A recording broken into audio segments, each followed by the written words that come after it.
حسین بن علی رضی اللہ عنہ نے خبر دی کہ حضرت علی رضی اللہ عنہ نے بیان کیا، جنگ بدر کے مال غنیمت سے میرے حصے میں ایک جوان اونٹنی آئی تھی، اور نبی کریم صلی اللہ علیہ وسلم نے بھی ایک جوان اونٹنی خمس کے مال میں سے دی تھی۔ جب میرا ارادہ ہوا کہ فاطمہ رضی اللہ عنہا بنت رسول اللہ صلی اللہ علیہ وسلم سے شادی کروں، تو بنی قنیقہ قبیلہ یہود کے ایک صاحب سے جو سنار تھے، میں نے یہ طے کیا کہ وہ میرے ساتھ چلے اور ہم دونوں ازخر گھاس جنگل سے لائیں۔ میرا ارادہ یہ تھا کہ وہ گھاس سناروں کو بیچ دوں گا اور اس کی قیمت سے اپنے نکاح کا ولیمہ کروں گا۔ ابھی میں ان دونوں اونٹنیوں کا سامان پالان اور تھیلے اور رسیاں وغیرہ جمع کر رہا تھا، اور یہ دونوں اونٹنیاں ایک انصاری صحابی کے گھر کے پاس بیٹھی ہوئی تھیں کہ جب سارا سامان فراہم کر کے واپس آیا تو کیا دیکھتا ہوں کہ میری دونوں اونٹنیوں کے کوہان کسی نے کاٹ دیے ہیں اور ان کے پیٹ چیر کر اندر سے ان کی کلیجیاں نکال لی گئی ہیں۔ جب میں نے یہ حال دیکھا تو بے اختیار رو دیا۔ میں نے پوچھا کہ یہ سب کچھ کس نے کیا ہے؟ تو لوگوں نے بتایا کہ حمزہ بن عبد المطلب رضی اللہ عنہ نے، اور وہ اسی گھر میں کچھ انصار کے ساتھ شراب پی رہے ہیں۔ میں وہاں سے واپس آ گیا اور سیدھا نبی کریم صلی اللہ علیہ وسلم کی خدمت میں حاضر ہوا۔ آپ کی خدمت میں اس وقت زید بن حارثہ رضی اللہ عنہ بھی بیٹھے ہوئے تھے۔ حضرت صلی اللہ علیہ وسلم مجھے دیکھتے ہی سمجھ گئے کہ میں کسی بڑے صدمے میں ہوں، اس لیے آپ صلی اللہ علیہ وسلم نے دریافت فرمایا، علی کیا ہوا؟ میں نے عرض کیا، یا رسول اللہ، میں نے آج کے دن جیسا صدمہ کبھی نہیں دیکھا۔ حمزہ رضی اللہ عنہ نے میری دونوں اونٹنیوں پر ظلم کر دیا، دونوں کے کوہان کاٹ ڈالے اور ان کے پیٹ چیر ڈالے۔ ابھی وہ اسی گھر میں کئی یاروں کے ساتھ شراب کی مجلس جمائے ہوئے موجود ہیں۔ نبی کریم صلی اللہ علیہ وسلم نے یہ سن کر اپنی چادر مانگی اور اسے اوڑھ کر پیدل چلنے لگے۔ میں اور زید بن حارثہ رضی اللہ عنہ بھی آپ کے پیچھے پیچھے ہوئے۔ آخر جب وہ گھر آ گیا جس میں حمزہ رضی اللہ عنہ موجود تھے تو آپ نے اندر آنے کی اجازت چاہی، اور اندر موجود لوگوں نے آپ کو اجازت دے دی۔ وہ لوگ شراب پی رہے تھے۔ حمزہ رضی اللہ عنہ نے جو کچھ کیا تھا اس پر رسول اللہ صلی اللہ علیہ وسلم نے انہیں ملامت کرنا شروع کی۔ حمزہ رضی اللہ عنہ کی آنکھیں شراب کے نشے میں مخمور اور سرخ ہو رہی تھیں۔ انہوں نے نظر اٹھا کر آپ صلی اللہ علیہ وسلم کو دیکھا، پھر نظر ذرا اور اوپر اٹھائی، پھر وہ حضرت صلی اللہ علیہ وسلم کے گھٹنوں پر نظر لے گئے۔ اس کے بعد نگاہ اور اٹھا کے آپ صلی اللہ علیہ وسلم کے ناف کے قریب دیکھنے لگے، پھر چہرے پر جما دی، پھر کہنے لگے کہ تم سب میرے باپ کے غلام ہو۔ یہ حال دیکھ کر حضرت صلی اللہ علیہ وسلم نے جب محسوس کیا کہ حمزہ بالکل نشے میں ہیں تو آپ وہیں سے الٹے پاؤں واپس آ گئے اور ہم بھی آپ کے ساتھ نکل آئے۔ صحیح بخاری حدیث نمبر 3091۔ شہاب نے بیان کیا، انہیں عروہ بن زبیر رضی اللہ عنہ نے خبر دی اور انہیں ام المومنین عائشہ رضی اللہ عنہا نے کہ رسول کریم صلی اللہ علیہ وسلم کی صاحبزادی فاطمہ رضی اللہ عنہا نے حضرت صلی اللہ علیہ وسلم کی وفات کے بعد حضرت ابو بکر صدیق رضی اللہ عنہ سے مطالبہ کیا تھا کہ حضرت صلی اللہ علیہ وسلم کے اس ترکے سے انہیں ان کی میراث کا حصہ دلایا جائے جو اللہ تعالیٰ نے حضرت صلی اللہ علیہ وسلم کوفے کی صورت میں دیا تھا، جیسے فدق وغیرہ۔ صحیح بخاری حدیث نمبر 3092۔ ابو بکر صدیق رضی اللہ عنہ نے حضرت فاطمہ رضی اللہ عنہا سے کہا کہ حضرت صلی اللہ علیہ وسلم نے اپنی حیات میں فرمایا تھا کہ ہمارا گروہ انبیاء علیہم السلام کا ورثہ تقسیم نہیں ہوتا، ہمارا ترکہ صدقہ ہے۔ فاطمہ رضی اللہ عنہا یہ سن کر غصہ ہو گئیں اور حضرت ابو بکر رضی اللہ عنہ سے ترک ملاقات کی اور وفات تک ان سے نہ ملی۔ وہ رسول اللہ صلی اللہ علیہ وسلم کے بعد 6 مہینے زندہ رہی تھیں۔ حضرت عائشہ صدیقہ رضی اللہ عنہا نے کہا کہ فاطمہ رضی اللہ عنہا نے حضرت صلی اللہ علیہ وسلم کے خیبر اور فدق اور مدینے کے صدقے کی وراثت کا مطالبہ حضرت ابو بکر رضی اللہ عنہ سے کیا تھا۔ حضرت ابو بکر رضی اللہ عنہ کو اس سے انکار تھا۔ انہوں نے کہا کہ میں کسی بھی ایسے عمل کو نہیں چھوڑ سکتا جسے رسول اللہ صلی اللہ علیہ وسلم اپنی زندگی میں کرتے رہے ہوں گے۔ عائشہ رضی اللہ عنہا نے کہا کہ حضرت صلی اللہ علیہ وسلم کا مدینے کا جو صدقہ تھا وہ حضرت عمر رضی اللہ عنہ نے حضرت علی اور حضرت عباس رضی اللہ عنہ کو اپنے عہد خلافت میں دے دیا۔ البتہ خیبر اور فدق کی جائیداد کو عمر رضی اللہ عنہ نے روک رکھا اور فرمایا کہ یہ دونوں رسول اللہ صلی اللہ علیہ وسلم کا صدقہ ہیں، اور ان حقوق کے لیے جو وقتی طور پر پیش آتے یا وقتی حادثات کے لیے رکھی تھیں۔ یہ جائیداد اس شخص کے اختیار میں رہیں گی جو خلیفہ وقت ہو۔ ظاہری نے کہا چنانچہ ان دونوں جائیدادوں کا انتظام آج تک بذریعہ حکومت اس طرح ہوتا چلا آتا ہے۔ صحیح بخاری حدیث نمبر 3093۔ ظاہری نے بیان کیا کہ محمد بن جبیر نے مجھ سے اسی آنے والی حدیث کا ذکر کیا تھا، اس لیے میں نے مالک بن اوس کی خدمت میں خود حاضر ہو کر ان سے حدیث کے متعلق بطور تصدیق پوچھا۔ انہوں نے کہا کہ دن چڑھ آیا تھا اور میں اپنے گھر والوں کے ساتھ بیٹھا ہوا تھا۔ اتنے میں حضرت عمر رضی اللہ عنہ کا ایک بلانے والا میرے پاس آیا اور کہا کہ امیر المومنین آپ کو بلا رہے ہیں۔ میں اس قاصد کے ساتھ ہی چلا گیا اور حضرت عمر رضی اللہ عنہ کی خدمت میں حاضر ہوا۔ آپ ایک تخت پر بوریا بچھائے، بورے پر کوئی بچھونا نہ تھا، صرف ایک چمڑے کے تکیے پر ٹیکا دیے ہوئے بیٹھے تھے۔ میں سلام کر کے بیٹھ گیا۔ پھر انہوں نے فرمایا، مالک تمہاری قوم کے کچھ لوگ میرے پاس آئے تھے، میں نے ان کے لیے کچھ حقیر سی امداد کا فیصلہ کر لیا ہے، تم اسے اپنی نگرانی میں ان میں تقسیم کرا دو۔ میں نے عرض کیا، یا امیر المومنین، اگر آپ اس کام پر کسی اور کو مقرر فرما دیتے تو بہتر ہوتا، لیکن عمر رضی اللہ عنہ نے یہی اصرار کیا کہ نہیں، اپنی ہی تحویل میں بانٹ دو۔ ابھی میں وہیں حاضر تھا کہ امیر المومنین کے دربان یرفع آئے اور کہا کہ عثمان بن عفان، عبد الرحمن بن عوف، زبیر بن عوام اور سعد بن ابی وقاص رضی اللہ عنہم اندر آنے کی اجازت چاہتے ہیں۔ حضرت عمر رضی اللہ عنہ نے فرمایا کہ ہاں، انہیں اندر بلا لو۔ آپ کی اجازت پر یہ حضرات داخل ہوئے اور سلام کر کے بیٹھ گئے۔ یرفع بھی تھوڑی دیر بیٹھے رہے اور پھر اندر آ کر عرض کیا، علی اور عباس رضی اللہ عنہ کو بھی اندر آنے کی اجازت ہے؟ آپ نے فرمایا کہ ہاں، انہیں بھی اندر بلا لو۔ آپ کی اجازت پر یہ حضرات بھی اندر تشریف لے آئے اور سلام کر کے بیٹھ گئے۔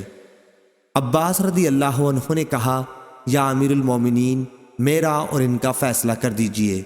ان حضرات کا جھگڑا اس جائیداد کے بارے میں تھا جو اللہ تعالیٰ نے اپنے رسول اللہ صلی اللہ علیہ وسلم کو بنی نذیر کے اموال میں سے خمس کے طور پر عنایت فرمائی تھی۔ اس پر حضرت عثمان اور ان کے ساتھ جو دیگر صحابہ تھے کہنے لگے، ہاں امیر المومنین، ان حضرات میں فیصلہ فرما دیجئے اور ہر ایک کو دوسرے کی طرف سے بے فکر کر دیجئے۔ حضرت عمر رضی اللہ عنہ نے کہا، اچھا تو پھر ذرا ٹھہریے اور دم لے لیجئے۔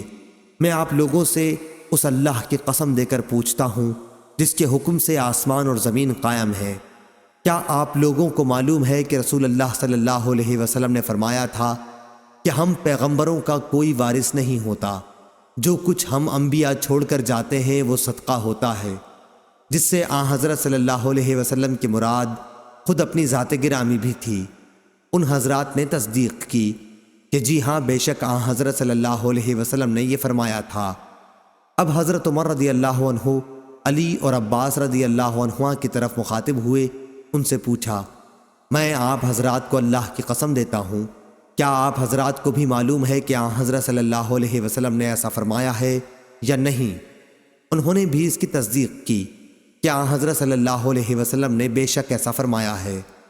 حضرت عمر رضی اللہ عنہ نے کہا کہ اب میں آپ لوگوں سے اس معاملے کی شرح بیان کرتا ہوں۔ بات یہ ہے کہ اللہ تعالیٰ نے اپنے رسول صلی اللہ علیہ وسلم کے لیے اس غنیمت کا ایک مخصوص حصہ مقرر کر دیا تھا جسے آن حضرت صلی اللہ علیہ وسلم نے بھی کسی دوسرے کو نہیں دیا تھا۔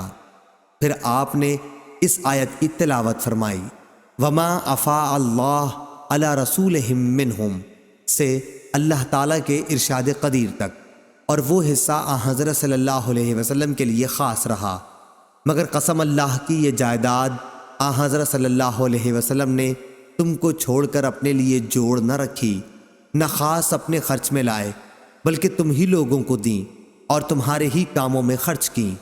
یہ جو جائیداد بچ رہی ہے، اس میں سے آپ اپنی بیویوں کا سال بھر کا خرچ لیا کرتے، اس کے بعد جو باقی بچتا وہ اللہ کے مال میں شریک کر دیتے، جہاد کے سامان فراہم کرنے میں۔ خیر، آن حضرت صلی اللہ علیہ وسلم تو اپنی زندگی میں ایسا ہی کرتے رہے۔ حاضرین، تم کو اللہ کی قسم، کیا تم یہ نہیں جانتے؟ انہوں نے کہا، بے شک جانتے ہیں۔ پھر حضرت عمر رضی اللہ عنہ نے علی اور عباس رضی اللہ عنہ سے کہا، میں آپ حضرات سے بھی اللہ کی قسم دے کر پوچھتا ہوں، کیا آپ لوگ یہ نہیں جانتے ہیں؟ دونوں حضرات نے جواب دیا کہ ہاں۔ پھر حضرت عمر رضی اللہ عنہ نے یوں فرمایا کہ پھر اللہ تعالیٰ نے اپنے نبی کریم صلی اللہ علیہ وسلم کو دنیا سے اٹھا لیا تو ابو بکر صدیق رضی اللہ عنہ کہنے لگے کہ میں رسول اللہ صلی اللہ علیہ وسلم کا خلیفہ ہوں، اور اس لیے انہوں نے حضرت صلی اللہ علیہ وسلم کی اس مخلص جائیداد پر قبضہ کیا، اور جس طرح حضرت صلی اللہ علیہ وسلم اس میں سے مصارف کیا کرتے تھے وہ کرتے رہے۔ اللہ خوب جانتا ہے کہ ابو بکر رضی اللہ عنہ اپنے اس طرز عمل میں سچے، مخلص، نیکوکار، حق کی پیروی کرنے والے تھے۔ پھر اللہ تعالیٰ نے ابو بکر رضی اللہ عنہ کو بھی اپنے پاس بلا لیا، اور اب میں ابو بکر رضی اللہ عنہ کا نائب مقرر ہوا۔ میری خلافت کو 2 سال ہو گئے ہیں، اور میں نے بھی اس جائیداد کو اپنی تحویل میں رکھا ہے جو مصارف رسول اللہ صلی اللہ علیہ وسلم اور ابو بکر رضی اللہ عنہ اس میں کیا کرتے تھے، ویسا ہی میں بھی کرتا رہا، اور اللہ خوب جانتا ہے کہ اس میں اپنے اس طرز عمل میں سچا، مخلص اور حق کی پیروی کرنے والا ہوں۔ پھر آپ دونوں میرے پاس مجھ سے گفتگو کرنے آئے، اور بالاتفاق گفتگو کرنے لگے کہ دونوں کا مقصد ایک تھا۔ جناب عباس، آپ تو اس لیے تشریف لائے کہ آپ کو اپنے بھتیجے صلی اللہ علیہ وسلم کی میراث کا دعویٰ میرے سامنے پیش کرنا تھا۔ پھر علی رضی اللہ عنہ سے فرمایا کہ آپ اس لیے تشریف لائے کہ آپ کو اپنی بیوی حضرت فاطمہ رضی اللہ عنہا کا دعویٰ پیش کرنا تھا کہ ان کے والد رسول اللہ صلی اللہ علیہ وسلم کی میراث انہیں ملنی چاہیے۔ میں نے آپ دونوں حضرات سے عرض کر دیا کہ رسول اللہ صلی اللہ علیہ وسلم خود فرما گئے کہ ہم پیغمبروں کا کوئی میراث تقسیم نہیں ہوتا، ہم جو کچھ چھوڑ جاتے ہیں وہ صدقہ ہوتا ہے۔ پھر مجھ کو یہ مناسب معلوم ہوا کہ میں ان جائیدادوں کو تمہارے قبضے میں دے دوں، تو میں نے تم سے کہا، دیکھو اگر تم چاہو تو میں یہ جائیدادیں تمہارے سپرد کر دیتا ہوں، لیکن اس عہد اور اس اقرار پر کہ تم اس کی آمدنی سے وہ سب کام کرتے رہو گے جو حضرت صلی اللہ علیہ وسلم اور ابو بکر صدیق رضی اللہ عنہ اپنی خلافت میں کرتے رہے، اور جو کام میں اپنی حکومت کے شروع سے کرتا رہا۔ تم نے اس شرط کو قبول کر کے درخواست کی کہ جائیدادیں ہم کو دے دو، میں نے اسی شرط پر دے دیں۔ حاضرین کہو، میں نے یہ جائیدادیں اس شرط پر ان کے حوالے کی ہیں یا نہیں؟ انہوں نے کہا، بے شک اسی شرط پر آپ نے دی ہیں۔ پھر حضرت عمر رضی اللہ عنہ نے علی رضی اللہ عنہ اور عباس رضی اللہ عنہ سے فرمایا، میں تم کو اللہ کی قسم دیتا ہوں، میں نے اسی شرط پر یہ جائیدادیں آپ حضرات کے حوالے کی ہیں یا نہیں؟ انہوں نے کہا، بے شک۔ حضرت عمر رضی اللہ عنہ نے کہا، پھر مجھ سے کس بات کا فیصلہ چاہتے ہو؟ کیا جائیداد کو تقسیم کرانا چاہتے ہو؟ قسم اللہ کی جس کے حکم سے زمین اور آسمان قائم ہے، میں تو اس کے سوا اور کوئی فیصلہ کرنے والا نہیں۔ ہاں یہ اور بات ہے کہ اگر تم سے اس کا انتظار نہیں ہو سکتا تو پھر جائیداد میرے سپرد کر دو، میں اس کا بھی کام دیکھ لوں گا۔ صحیح بخاری حدیث نمبر 3094۔ ابو حمزہ زبائی نے بیان کیا، انہوں نے ابن عباس رضی اللہ عنہ سے سنا، وہ بیان کرتے تھے کہ قبیلہ عبد القیس کا وفد دربار رسالت میں حاضر ہوا اور عرض کی، یا رسول اللہ، ہمارا تعلق قبیلہ ربیعہ سے ہے، اور قبیلہ مضر کے کفار ہمارے اور آپ کے بیچ میں بستے ہیں، اس لیے ان کے خطرے کی وجہ سے ہم لوگ آپ کی خدمت میں صرف ادب والے مہینوں میں حاضر ہو سکتے ہیں۔ آپ ہمیں کوئی ایسا واضح حکم فرما دیں جس پر ہم خود بھی مضبوطی سے قائم رہیں، اور جو لوگ ہمارے ساتھ نہیں آ سکے ہیں انہیں بھی بتا دیں۔ حضرت صلی اللہ علیہ وسلم نے فرمایا، میں تمہیں 4 چیزوں کا حکم دیتا ہوں اور 4 چیزوں سے روکتا ہوں۔ میں تمہیں حکم دیتا ہوں اللہ پر ایمان لانے کا کہ اللہ کے سوا اور کوئی معبود نہیں، نماز قائم کرنے کا، زکوٰۃ دینے کا، رمضان کے روزے رکھنے کا، اور اس بات کا کہ جو کچھ بھی تمہیں غنیمت کا مال ملے اس میں 5واں حصہ خمس اللہ کے لیے نکال دو، اور تمہیں میں دبا، نقیر، حنتم اور مصفت کے استعمال سے روکتا ہوں۔ صحیح بخاری حدیث نمبر 3095۔ ابو زناد نے بیان کیا، انہیں اعرج نے اور انہیں حضرت ابو ہریرہ رضی اللہ عنہ نے، کہ رسول اللہ صلی اللہ علیہ وسلم نے فرمایا، میرے وارث میرے بعد 1 دینار بھی نہ بانٹیں، میرا ترکہ تقسیم نہ کریں۔ میں جو چھوڑ جاؤں اس میں سے میرے عاملوں کی تنخواہ اور میری بیویوں کا خرچ نکال کر باقی سب صدقہ ہے۔ صحیح بخاری حدیث نمبر 3096۔ عبداللہ بن ابی شیبہ نے بیان کیا، کہا ہم سے ابو اسامہ نے، کہا ہم سے ہشام بن عروہ نے، ان سے ان کے والد نے بیان کیا، ان سے عائشہ نے بیان کیا کہ جب رسول کریم صلی اللہ علیہ وسلم کی وفات ہوئی تو میرے گھر میں آدھے وسق جو کے سوا جو ایک طاق میں رکھے ہوئے تھے اور کوئی چیز ایسی نہیں تھی جو کسی جگر والے جاندار کی خوراک بن سکتی۔ میں اسی میں سے کھاتی رہی اور بہت دن گزر گئے، پھر میں نے اس میں سے ناپ کر نکالنا شروع کیا تو وہ جلدی ختم ہو گئے۔ صحیح بخاری حدیث نمبر 3097۔ ابو اسحاق نے بیان کیا، کہا کہ میں نے عمرو بن حارث سے سنا، وہ کہتے تھے کہ نبی کریم صلی اللہ علیہ وسلم نے اپنی وفات کے بعد اپنے ہتھیار، ایک سفید خچر اور ایک زمین جسے آپ خود صدقہ کر گئے تھے کے سوا اور کوئی ترکہ نہیں چھوڑا تھا۔ صحیح بخاری حدیث نمبر 3098۔ معمر اور یونس نے خبر دی، ان سے زہری نے بیان کیا، انہیں عبیداللہ بن عبداللہ بن عتبہ بن مسعود نے خبر دی کہ نبی کریم صلی اللہ علیہ وسلم کی زوجہ مطہرہ عائشہ رضی اللہ عنہا نے بیان کیا کہ مرض الوفات میں جب نبی کریم صلی اللہ علیہ وسلم کا مرض بہت بڑھ گیا تو آپ نے سب بیویوں سے اس کی اجازت چاہی کہ مرض کے دن آپ میرے گھر میں گزاریں۔ اس کی اجازت آپ کو مل گئی تھی۔ صحیح بخاری حدیث نمبر 3099۔ نافع نے بیان کیا، کہا کہ میں نے ابن ابی ملیکہ سے سنا، انہوں نے بیان کیا کہ حضرت عائشہ رضی اللہ عنہا نے کہا کہ رسول اللہ صلی اللہ علیہ وسلم نے میرے گھر میری باری کے دن میرے حلق اور سینے کے درمیان ٹیک لگائے ہوئے وفات پائی۔ اللہ تعالیٰ نے وفات کے وقت میرے تھوک اور حضرت صلی اللہ علیہ وسلم کے تھوک کو ایک ساتھ جمع کر دیا تھا۔ بیان کیا وہ اس طرح کہ عبد الرحمن حضرت عائشہ رضی اللہ عنہا کے بھائی مسواک لیے ہوئے اندر آئے، آپ صلی اللہ علیہ وسلم اسے چبا نہ سکے، اس لیے میں نے اسے اپنے ہاتھ میں لے لیا اور میں نے اسے چبانے کے بعد وہ مسواک آپ کے دانتوں پر ملی۔ صحیح بخاری حدیث نمبر 3100۔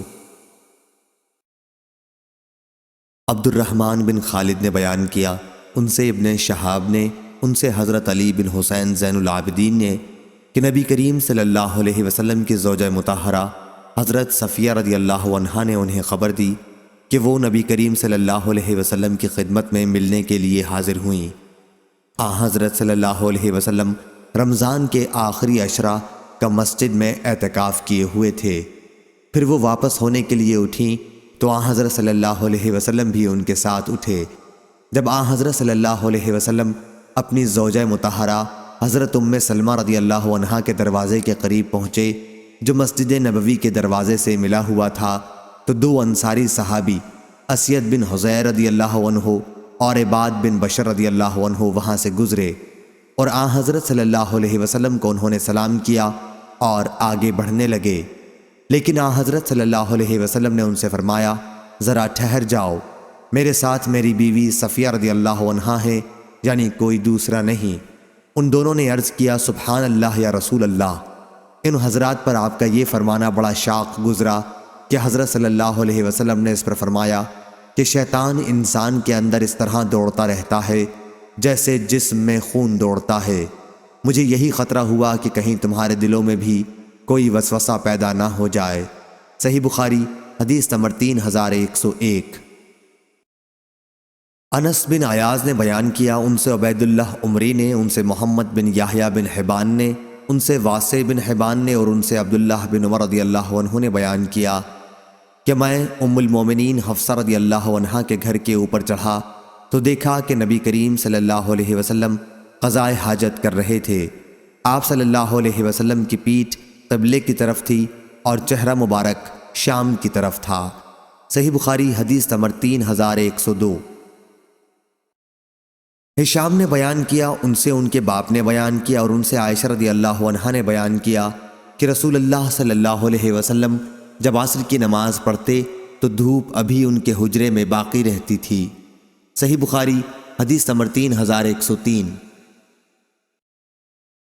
جویریہ نے بیان کیا، ان سے نافع نے اور ان سے عبداللہ رضی اللہ عنہ نے بیان کیا کہ نبی کریم صلی اللہ علیہ وسلم نے خطبہ دیتے ہوئے عائشہ رضی اللہ عنہا کے حجرے کی طرف اشارہ کیا اور فرمایا کہ اسی طرف سے یعنی مشرق کی طرف سے فتنے برپا ہوں گے۔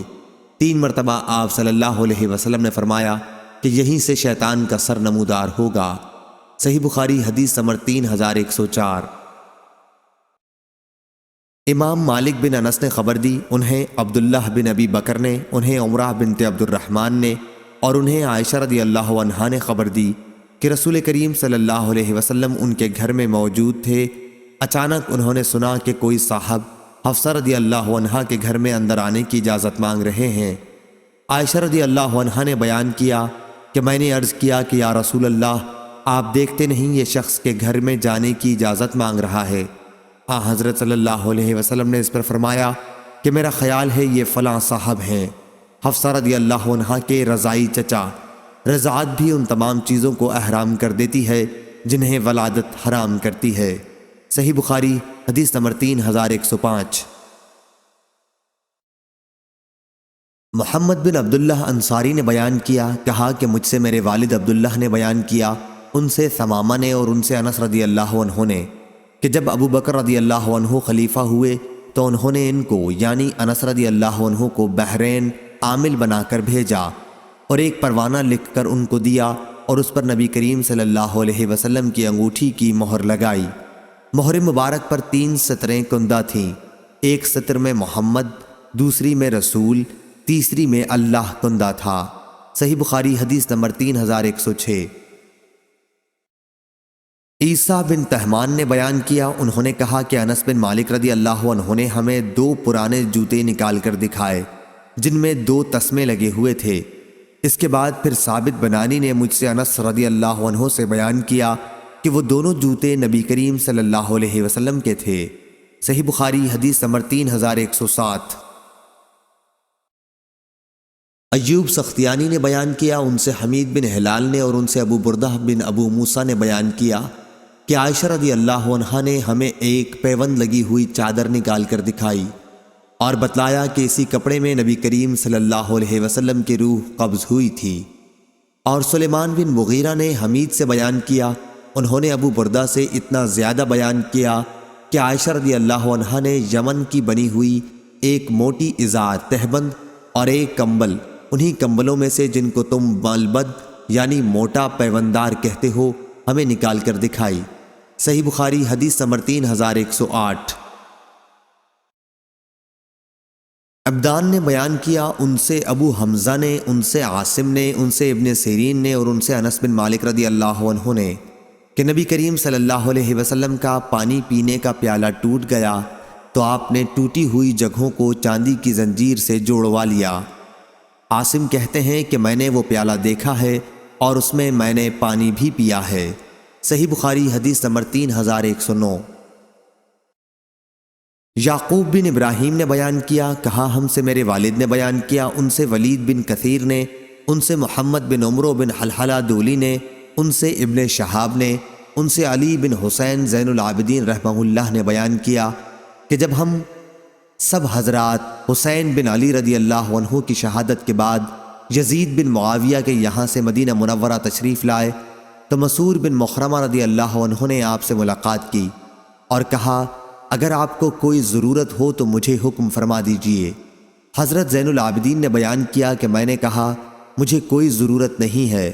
پھر مسعور رضی اللہ عنہ نے کہا تو کیا آپ مجھے رسول اللہ صلی اللہ علیہ وسلم کی تلوار عنایت فرمائیں گے، کیونکہ مجھے خوف ہے کہ کچھ لوگ بنو امیہ اسے آپ سے نہ چھین لیں، اور خدا کی قسم اگر وہ تلوار آپ مجھے عنایت فرما دیں تو کوئی شخص بھی جب تک میری جان باقی ہے اسے چھین نہیں سکے گا۔ پھر مسعور رضی اللہ عنہ نے ایک قصہ بیان کیا کہ علی بن ابی طالب رضی اللہ عنہ نے حضرت فاطمہ رضی اللہ عنہا کی موجودگی میں ابو جہل کی ایک بیٹی جمیلہ نامی کو پیغام نکاح دے دیا تھا۔ میں نے خود سنا کہ اسی مسئلے پر رسول اللہ صلی اللہ علیہ وسلم نے اپنے اسی منبر پر کھڑے ہو کر صحابہ کو خطاب فرمایا۔ میں اس وقت بالغ تھا۔ آپ صلی اللہ علیہ وسلم نے خطبے میں فرمایا کہ فاطمہ مجھ سے ہے اور مجھے ڈر ہے کہ کہیں وہ اس رشتے کی وجہ سے کسی گناہ میں نہ پڑ جائے کہ اپنے دین میں وہ کسی فتنے میں مبتلا ہو۔ اس کے بعد حضرت صلی اللہ علیہ وسلم نے خاندان بن عبد شمس کے ایک اپنے داماد عاص بن ربی کا ذکر کیا اور دامادی سے متعلق آپ نے ان کی تعریف کی۔ آپ نے فرمایا کہ انہوں نے مجھ سے جو بات کہی سچ کہی، جو وعدہ کیا اسے پورا کیا۔ میں کسی حلال یعنی نکاح ثانی کو حرام نہیں کر سکتا اور نہ کسی حرام کو حلال بناتا ہوں، لیکن اللہ کی قسم رسول اللہ صلی اللہ علیہ وسلم کی بیٹی اور اللہ کے دشمن کی بیٹی ایک ساتھ جمع نہیں ہوں گی۔ صحیح بخاری حدیث نمبر 3110۔ سفیان بن عینہ نے بیان کیا، ان سے محمد بن سوقہ نے، ان سے منظر بن یعلی نے اور ان سے محمد بن حنفیہ نے، انہوں نے کہا کہ اگر حضرت علی رضی اللہ عنہ حضرت عثمان رضی اللہ عنہ کو برا کہنے والے ہوتے تو اس دن ہوتے جب کچھ لوگ حضرت عثمان رضی اللہ عنہ کے عاملوں کی جو زکوٰۃ وصول کرتے تھے شکایت کرنے ان کے پاس آئے۔ انہوں نے مجھ سے کہا عثمان رضی اللہ عنہ کے پاس جا اور یہ زکوٰۃ کا پروانہ لے جا، ان سے کہنا کہ یہ پروانہ حضرت صلی اللہ علیہ وسلم کا لکھوایا ہوا ہے، تم اپنے عاملوں کو حکم دو کہ وہ اسی کے مطابق عمل کریں۔ چنانچہ میں اسے لے کر حضرت عثمان رضی اللہ عنہ کی خدمت میں حاضر ہوا اور انہیں پیغام پہنچا دیا، لیکن انہوں نے فرمایا کہ ہمیں اس کی کوئی ضرورت نہیں کیونکہ ہمارے پاس اس کی نقل موجود ہے۔ میں نے جا کر حضرت علی رضی اللہ عنہ سے یہ واقعہ بیان کیا تو انہوں نے فرمایا کہ اچھا، پھر اس پروانے کو جہاں سے اٹھایا ہے وہیں رکھ دو۔ صحیح بخاری حدیث نمبر 3111۔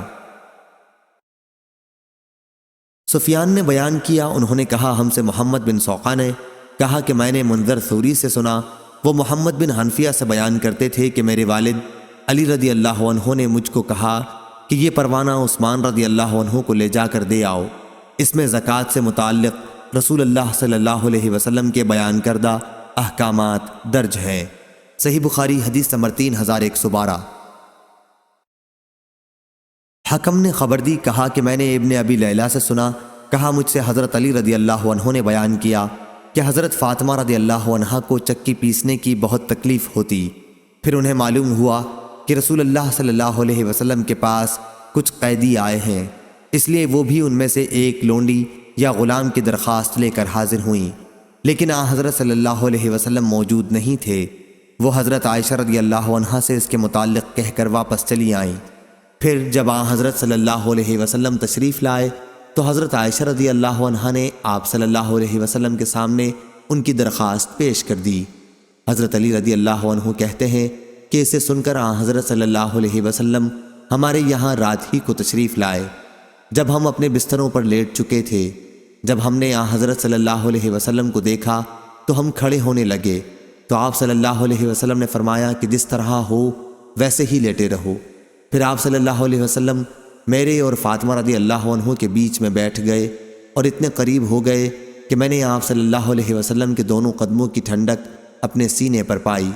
اس کے بعد آپ صلی اللہ علیہ وسلم نے فرمایا، جو کچھ تم لوگوں نے لونڈی یا غلام مانگے ہیں میں تمہیں اس سے بہتر بات کیوں نہ بتاؤں۔ جب تم دونوں اپنے بستر پر لیٹ جاؤ تو سونے سے پہلے اللہ اکبر 34 مرتبہ اور الحمدللہ 33 مرتبہ اور سبحان اللہ 33 مرتبہ پڑھ لیا کرو، یہ عمل بہتر ہے اس سے جو تم دونوں نے مانگا ہے۔ صحیح بخاری حدیث نمبر 3113۔ جابر بن عبداللہ رضی اللہ عنہ نے بیان کیا کہ ہم انصاریوں کے قبیلے میں ایک انصاری کے گھر بچہ پیدا ہوا تو انہوں نے بچے کا نام محمد رکھنے کا ارادہ کیا، اور شعبہ نے منصور سے روایت کر کے بیان کیا ہے کہ ان انصاری نے بیان کیا جن کے یہاں بچہ پیدا ہوا تھا کہ میں بچے کو اپنی گردن پر اٹھا کر نبی کریم صلی اللہ علیہ وسلم کی خدمت میں حاضر ہوا، اور سلیمان کی روایت میں ہے کہ ان کے یہاں بچہ پیدا ہوا تو انہوں نے اس کا نام محمد رکھنا چاہا۔ حضرت صلی اللہ علیہ وسلم نے اس پر فرمایا کہ میرے نام پر نام رکھو، لیکن میری کنیت ابو القاسم پر کنیت نہ رکھنا، کیونکہ مجھے تقسیم کرنے والا قاسم بنایا گیا ہے، میں تم میں تقسیم کرتا ہوں۔ اور حسین نے اپنی روایت میں یوں بیان کیا کہ کہا مجھے تقسیم کرنے والا قاسم بنا کر بھیجا گیا ہے، میں تم میں تقسیم کرتا ہوں۔ عمرو بن مرزوق نے کہا کہ ہمیں شعبہ نے خبر دی، ان سے قتادہ نے بیان کیا، انہوں نے سالم سے سنا اور انہوں نے جابر رضی اللہ عنہ سے کہ ان انصاری صحابی نے اپنے بچے کا نام قاسم رکھنا چاہا تو نبی کریم صلی اللہ علیہ وسلم نے فرمایا کہ میرے نام پر نام رکھو لیکن کنیت نہ رکھو۔ صحیح بخاری حدیث نمبر 3114۔ سفیان ثوری نے بیان کیا، ان سے اعمش نے، ان سے سالم بن ابو الجعد نے اور ان سے جابر بن عبداللہ انصاری رضی اللہ عنہ نے بیان کیا کہ ہمارے قبیلہ میں ایک کے یہاں بچہ پیدا ہوا تو انہوں نے اس کا نام قاسم رکھا۔ انصار کہنے لگے کہ ہم تمہیں ابو القاسم کہہ کر کبھی نہیں پکاریں گے اور ہم تمہاری آنکھ ٹھنڈی نہیں کریں گے۔ یہ سن کر وہ انصاری حضرت صلی اللہ علیہ وسلم کے پاس آیا اور عرض کی، یا رسول اللہ صلی اللہ علیہ وسلم، میرے گھر ایک بچہ پیدا ہوا ہے، میں نے اس کا نام قاسم رکھا ہے۔ تو انصار کہتے ہیں کہ ہم تیری کنیت ابو القاسم نہیں پکاریں گے اور تیری آنکھ ٹھنڈی نہیں کریں گے۔ آپ صلی اللہ علیہ وسلم نے فرمایا، انصار نے ٹھیک کہا ہے، میرے نام پر نام رکھو لیکن میری کنیت مت رکھو، کیونکہ قاسم میں ہوں۔ صحیح بخاری حدیث نمبر 3115۔ حبان بن موسیٰ نے بیان کیا، کہا ہم سے عبداللہ بن مبارک نے، انہیں یونس نے، انہیں زہری نے، انہیں حمید بن عبد الرحمن نے، انہوں نے معاویہ رضی اللہ عنہ سے سنا۔ آپ نے بیان کیا کہ رسول اللہ صلی اللہ علیہ وسلم نے فرمایا، جس کے ساتھ اللہ تعالیٰ بھلائی چاہتا ہے اسے دین کی سمجھ دے دیتا ہے، اور دینے والا تو اللہ ہی ہے، میں تو صرف تقسیم کرنے والا ہوں، اور اپنے دشمنوں کے مقابلے میں یہ امت مسلمہ ہمیشہ غالب رہے گی تاکہ اللہ کا حکم قیامت آ جائے، اور اس وقت بھی وہ غالب ہی ہوں گے۔ صحیح بخاری حدیث نمبر 3116۔ ہلال نے بیان کیا، ان سے عبد الرحمن بن ابی عمرہ نے اور ان سے ابو ہریرہ رضی اللہ عنہ نے کہ رسول اللہ صلی اللہ علیہ وسلم نے فرمایا، نہ میں تمہیں کوئی چیز دیتا ہوں نہ تم سے کسی چیز کو روکتا ہوں، میں تو صرف تقسیم کرنے والا ہوں، جہاں جہاں کا مجھے حکم ہوتا ہے بس وہیں رکھ دیتا ہوں۔ صحیح بخاری حدیث نمبر 3117۔ ابن ابی عیاش نے بیان کیا اور ان کا نام نعمان تھا، ان سے خولہ بنت قیس انصاریہ رضی اللہ عنہا نے بیان کیا کہ نبی کریم صلی اللہ علیہ وسلم سے میں نے سنا، آپ فرما رہے تھے کہ کچھ لوگ اللہ تعالیٰ کے مال کو بے جا اڑاتے ہیں، انہیں قیامت کے دن آگ ملے گی۔ صحیح بخاری حدیث نمبر 3118۔ حسین نے بیان کیا، ان سے عامر نے اور ان سے عروہ بارقی رضی اللہ عنہ نے کہ نبی کریم صلی اللہ علیہ وسلم نے فرمایا، گھوڑوں کی پیشانیوں سے قیامت تک خیر و برکت آخرت میں اور غنیمت دنیا میں بندھی ہوئی ہے۔ صحیح بخاری حدیث نمبر 3119۔ ابو زناد نے بیان کیا، ان سے اعرج نے اور ان سے ابو ہریرہ رضی اللہ عنہ نے کہ رسول اللہ صلی اللہ علیہ وسلم نے فرمایا، جب کسرا مر جائے گا تو اس کے بعد کوئی کسرا پیدا نہ ہوگا، اور جب قیصر مر جائے گا تو اس کے بعد کوئی قیصر پیدا نہ ہوگا، اور اس ذات کی قسم جس کے ہاتھ میں میری جان ہے، تم لوگ ان دونوں کے خزانے اللہ کے راستے میں خرچ کرو گے۔ صحیح بخاری حدیث نمبر 3120۔ اسحاق بن راہویہ نے بیان کیا، انہوں نے جریر سے سنا، انہوں نے عبد الملک سے اور ان سے جابر بن سمرہ رضی اللہ عنہ نے بیان کیا کہ رسول اللہ صلی اللہ علیہ وسلم نے فرمایا، جب کسرا مر جائے گا تو اس کے بعد کوئی کسرا پیدا نہ ہوگا، اور جب قیصر مر جائے گا تو اس کے بعد کوئی قیصر پیدا نہ ہوگا، اور اس ذات کی قسم جس کے ہاتھ میں میری جان ہے، تم لوگ ان دونوں کے خزانے اللہ کے راستے میں خرچ کرو گے۔ صحیح بخاری حدیث نمبر 3121۔ یزید فقیر نے بیان کیا، کہا ہم سے جابر بن عبداللہ رضی اللہ عنہ نے بیان کیا کہ رسول اللہ صلی اللہ علیہ وسلم نے فرمایا، میرے لیے مراد امت ہے، غنیمت کے مال حلال کیے گئے ہیں۔ صحیح بخاری حدیث نمبر 3122۔ اعرج نے بیان کیا اور ان سے ابو ہریرہ رضی اللہ عنہ نے بیان کیا کہ رسول کریم صلی اللہ علیہ وسلم نے فرمایا، جو اللہ کے راستے میں جہاد کرے، جہاد کی نیت سے نکلے، اللہ کے کلام اس کے وعدے کو سچ جان کر تو اللہ اس کا ضامن ہے، یا تو اللہ تعالیٰ اس کو شہید کر کے جنت میں لے جائے گا، یا اس کو ثواب اور غنیمت کا مال دلا کر اس کے گھر لوٹا لائے گا۔ صحیح بخاری حدیث نمبر 3123۔ عبداللہ بن مبارک نے بیان کیا، ان سے معمر نے، ان سے حمام بن بنبا نے اور ان سے ابو ہریرہ رضی اللہ عنہ نے بیان کیا کہ رسول کریم صلی اللہ علیہ وسلم نے فرمایا، بنی اسرائیل کے پیغمبروں میں سے ایک نبی یوشع علیہ السلام نے غزوہ کرنے کا ارادہ کیا تو تو اپنی قوم سے کہا کہ میرے ساتھ کوئی ایسا شخص جس نے ابھی نئی شادی کی ہو اور بیوی کے ساتھ کوئی رات بھی نہ گزاری ہو اور وہ رات گزارنا چاہتا ہو، اور وہ شخص جس نے گھر بنایا ہو اور ابھی اس کی چھت نہ پاٹ سکا ہو، اور وہ شخص جس نے حاملہ بکری یا حاملہ اونٹنیاں خریدی ہوں اور اسے ان کے بچے جننے کا انتظار ہو، تو ایسے لوگوں میں سے کوئی بھی ہمارے ساتھ جہاد میں نہ چلے۔ پھر انہوں نے جہاد کیا، اور جب اس آبادی اریحا سے قریب ہوئے تو عصر کا وقت ہو گیا یا اس کے قریب وقت ہوا۔ انہوں نے سورج سے فرمایا کہ تو بھی خدا کا تابع فرمان ہے اور میں بھی اس کا تابع فرمان ہوں، اے اللہ ہمارے لیے اسے اپنی جگہ پر روک دے۔ چنانچہ سورج رک گیا یہاں تک کہ اللہ تعالیٰ نے انہیں فتح عنایت فرمائی۔ پھر انہوں نے اموال غنیمت کو جمع کیا اور آگ اسے جلانے کے لیے آئی لیکن جلا نہ سکی۔ اس نبی نے فرمایا کہ تم میں سے کسی نے مال غنیمت میں چوری کی ہے، اس لیے ہر قبیلے کا ایک آدمی آ کر میرے ہاتھ پر بیعت کرے۔ جب بیعت کرنے لگے تو ایک قبیلے کے شخص کا ہاتھ ان کے ہاتھ کے ساتھ چمٹ گیا۔ انہوں نے فرمایا کہ چوری تمہارے ہی قبیلے والوں نے کی ہے، اب تمہارے قبیلے کے سب لوگ آئیں اور بیعت کریں۔ چنانچہ اس قبیلے کے 2 یا 3 آدمیوں کا ہاتھ اس طرح ان کے ہاتھ سے چمٹ گیا تو آپ نے فرمایا کہ چوری تم ہی لوگوں نے کی ہے۔ آخر چوری مان لی گئی، اور وہ لوگ گائے کے سر کی طرح سونے کا ایک سر لائے جو غنیمت میں سے چرا لیا گیا تھا، اور اسے مال غنیمت میں رکھ دیا۔ تب آگ آئی اور اسے جلا گئی۔ پھر غنیمت اللہ تعالیٰ نے ہمارے لیے جائز قرار دے دی، ہماری کمزوری اور عاجزی کو دیکھا، اس لیے ہمارے واسطے حلال قرار دے دی۔ صحیح بخاری حدیث نمبر 3124۔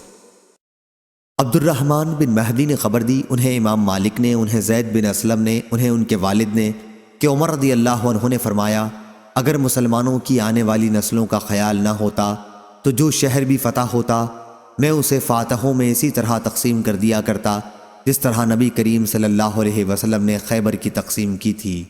صحیح بخاری حدیث نمبر 3125۔ عمرو بن مرہ نے بیان کیا، انہوں نے ابو وائل سے سنا، انہوں نے بیان کیا کہ ہم سے ابو موسیٰ اشعری رضی اللہ عنہ نے بیان کیا کہ ایک اعرابی لاحق بن زمیرہ باہلی نے نبی کریم صلی اللہ علیہ وسلم سے پوچھا، ایک شخص ہے جو غنیمت حاصل کرنے کے لیے جہاد میں شریک ہوا، ایک شخص جو اس لیے شرکت کرتا ہے کہ اس کی بہادری کے چرچے زبانوں پر آ جائیں، ایک شخص اس لیے لڑتا ہے کہ اس کی دھاک بیٹھ جائے، تو ان سے اللہ کے راستے میں کون سا ہوگا؟ حضرت صلی اللہ علیہ وسلم نے فرمایا کہ جو شخص جنگ میں شرکت اس لیے کرے تاکہ اللہ کا کلمہ دین ہی بلند رہے، فقط وہی اللہ کے راستے میں ہے۔ صحیح بخاری حدیث نمبر 3126۔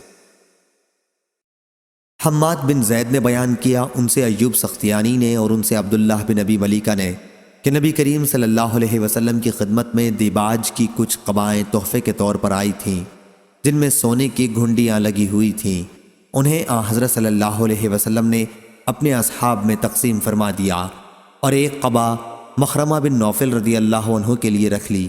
پھر مخرمہ رضی اللہ عنہ آئے اور ان کے ساتھ ان کے صاحبزادے مسور بن مخرمہ رضی اللہ عنہ بھی تھے۔ آپ دروازے پر کھڑے ہو گئے اور کہا میرا نام لے کر نبی کریم صلی اللہ علیہ وسلم کو بلا لا۔ حضرت صلی اللہ علیہ وسلم نے ان کی آواز سنی تو قبا لے کر باہر تشریف لائے اور اس کی گھنڈیاں ان کے سامنے کر دیں۔ پھر فرمایا ابو مسور یہ قبا میں تمہارے لیے چھپا کر رکھ لی تھی، ابو مسور یہ قبا میں نے تمہارے لیے چھپا کر رکھ لی تھی۔ مخرمہ رضی اللہ عنہ ذرا تیز طبیعت کے آدمی تھے۔ ابن علیہ نے ایوب کے واسطے سے یہ حدیث مرسلن ہی روایت کی ہے، اور حاتم بن وردان نے بیان کیا کہ ہم سے ایوب نے بیان کیا، ان سے ابن ابی ملیکہ نے، ان سے مسور رضی اللہ عنہ نے کہ نبی کریم صلی اللہ علیہ وسلم کے یہاں کچھ قبائیں آئی تھیں۔ اس روایت کے مطابق لیث نے ابن ابی ملیکہ سے کی ہے۔ صحیح بخاری حدیث نمبر 3127۔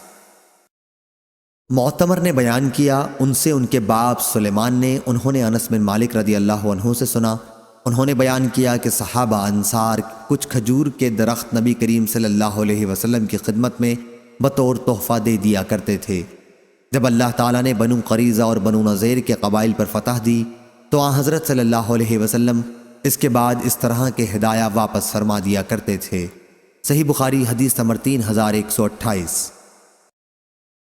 اسحاق بن ابراہیم نے بیان کیا کہا میں نے ابو اسامہ سے پوچھا کیا آپ لوگوں سے ہشام بن عروہ نے یہ حدیث اپنے والد سے بیان کی ہے کہ ان سے عبداللہ بن زبیر رضی اللہ عنہ نے کہا کہ جمل کی جنگ کے موقع پر جب زبیر رضی اللہ عنہ کھڑے ہوئے تو مجھے بلایا، میں ان کے پہلو میں جا کر کھڑا ہو گیا۔ انہوں نے کہا بیٹے آج کی لڑائی میں ظالم مارا جائے گا یا مظلوم؟ اور میں سمجھتا ہوں کہ آج میں مظلوم قتل کیا جاؤں گا، اور مجھے سب سے زیادہ فکر اپنے قرضوں کی ہے۔ کیا تمہیں بھی کچھ اندازہ ہے کہ قرض ادا کرنے کے بعد ہمارا کچھ مال بچ سکے گا؟ پھر انہوں نے کہا بیٹے ہمارا مال فروخت کر کے اس سے قرض ادا کر دینا۔ اس کے بعد انہوں نے 1/3 کی میرے لیے اور اس 1/3 کے تیسرے حصے کی وصیت میرے بچوں کے لیے کی، یعنی عبداللہ بن زبیر کے بچوں کے لیے۔ انہوں نے فرمایا تھا کہ اس 1/3 کے 3 حصے کر لینا، اور اگر قرض کی ادائیگی کے بعد ہمارے اموال میں سے کچھ بچ جائے تو اس کا 1/3 تمہارے بچوں کے لیے ہوگا۔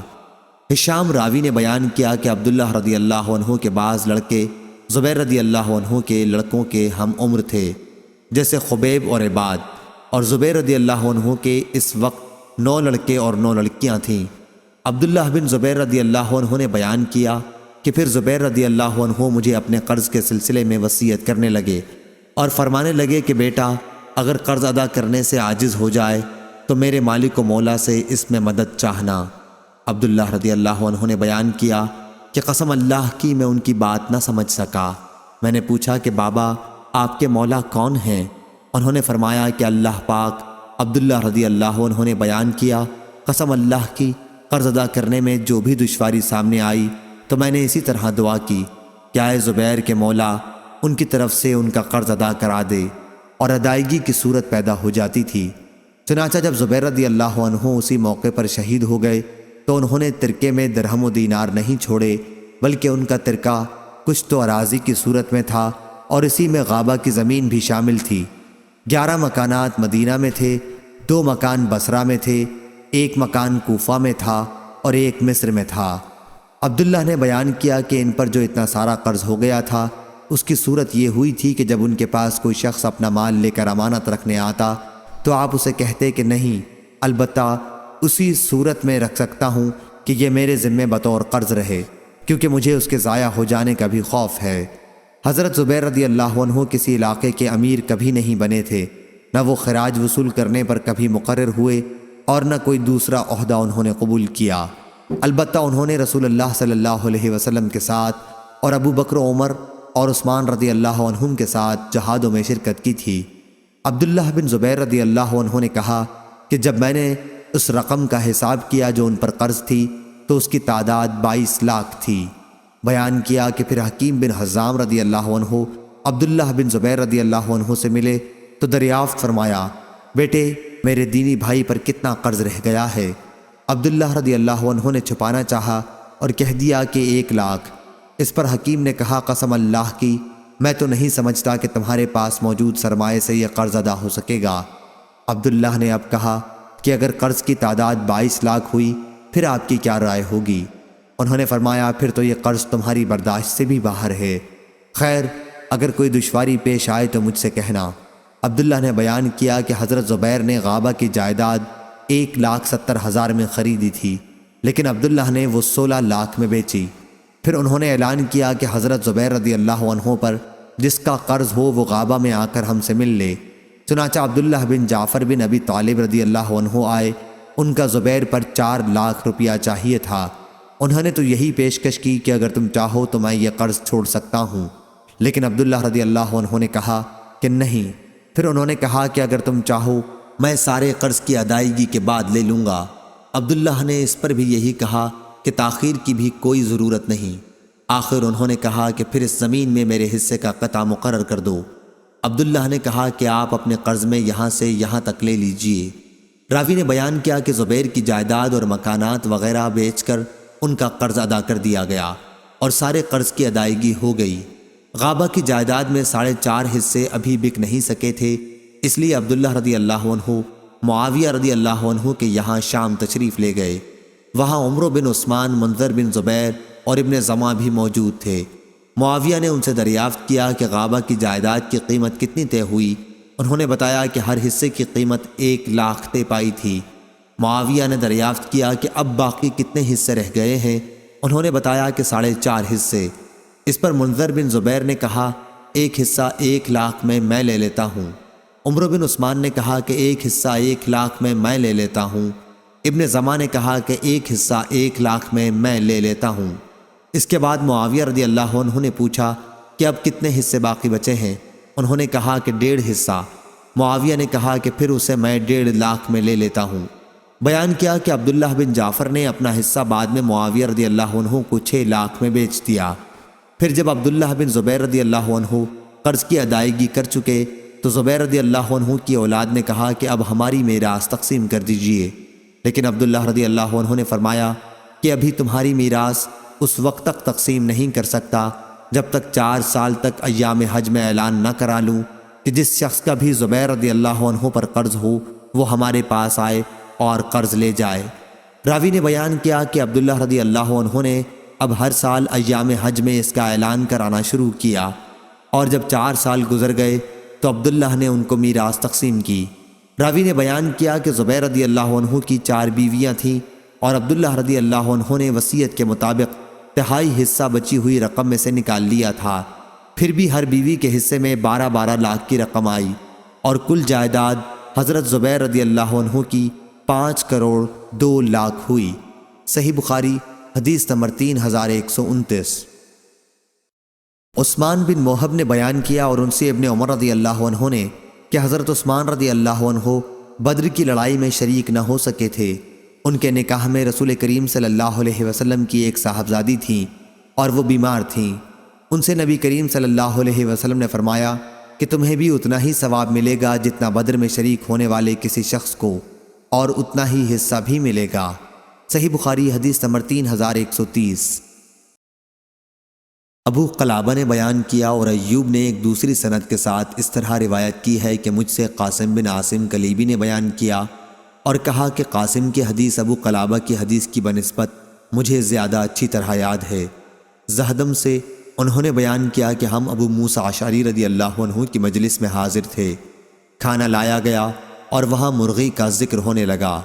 بنی تیم اللہ کے ایک آدمی سرخ رنگ والے وہاں موجود تھے، غالباً موالی میں سے تھے۔ انہیں بھی ابو موسیٰ رضی اللہ عنہ نے کھانے پر بلایا۔ وہ کہنے لگے کہ میں نے مرغی کو گندی چیزیں کھاتے ایک مرتبہ دیکھا تھا تو مجھے بڑی نفرت ہوئی، اور میں نے قسم کھا لی کہ اب کبھی مرغی کا گوشت نہ کھاؤں گا۔ حضرت ابو موسیٰ رضی اللہ عنہ نے کہا کہ قریب آ جاؤ، تمہاری قسم پر میں تم سے ایک حدیث اس سلسلے کی بیان کرتا ہوں۔ قبیلہ اشعر کے چند لوگوں کو ساتھ لے کر میں نبی کریم صلی اللہ علیہ وسلم کی خدمت میں غزوہ تبوک کے لیے حاضر ہوا اور سواری کی درخواست کی۔ حضرت صلی اللہ علیہ وسلم نے فرمایا، اللہ کی قسم میں تمہارے لیے سواری کا انتظام نہیں کر سکتا، کیونکہ میرے پاس کوئی ایسی چیز نہیں ہے جو تمہاری سواری کے کام آ سکے۔